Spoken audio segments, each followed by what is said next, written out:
Hello नमस्कार दोस्तों, आज का टॉपिक है दिल्ली हाई कोर्ट में अपील की है कौन व्हाट्सएप ने। इसलिए क्या कि भारत सरकार द्वारा लागू किए गए नए नियम और सख्त आईटी नियमों के खिलाफ दिल्ली हाई कोर्ट का रुख किया है। अब ये नियम क्या है, ये कौन से नियम है, व्हाट्सएप का क्या तर्क है और सरकार का क्या तर्क है, हम ये समझेंगे। चलिए टॉपिक शुरू करते हैं, आप मेरे साथ बने रहिए। भारत सरकार ने जो आईटी एक्ट की धारा है, खासकर टोटल इंस्टेंट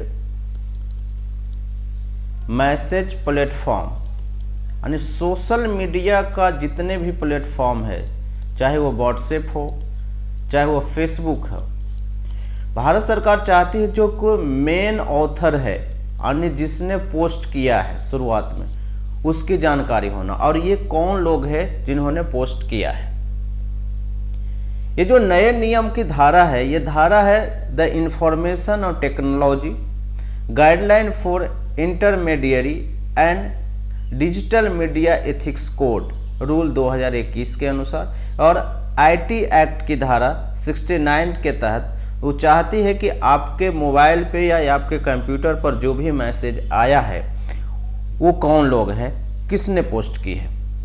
वो इसलिए भारत सरकार चाहती है कि भारत सरकार ने इसका हवाला देते हुए क्या कि वो इसलिए ज़रूरी है क्योंकि ये भारत की एकता या संप्रभुता को खतरा न पहुंचाए। राज्य की सुरक्षा जरूरी है, किसी के खिलाफ बलात्कार न हो जाए, यौन संबंध, अपराधों की रोकथाम, जांच करने, पता लगाने और दंड देने के लिए जरूरी है। लेकिन व्हाट्सएप द्वारा तर्क दिया गया ये संविधान के अनुरूप नहीं है। क्यों?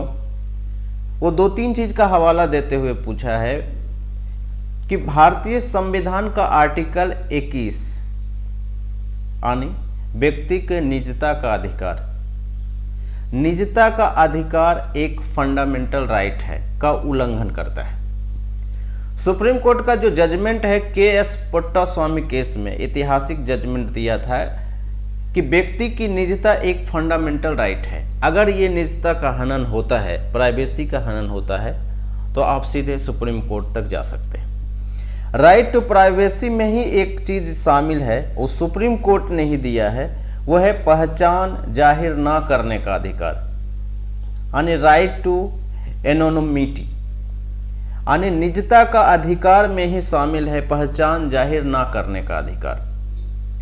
तो व्हाट्सएप का ये भी तर्क है।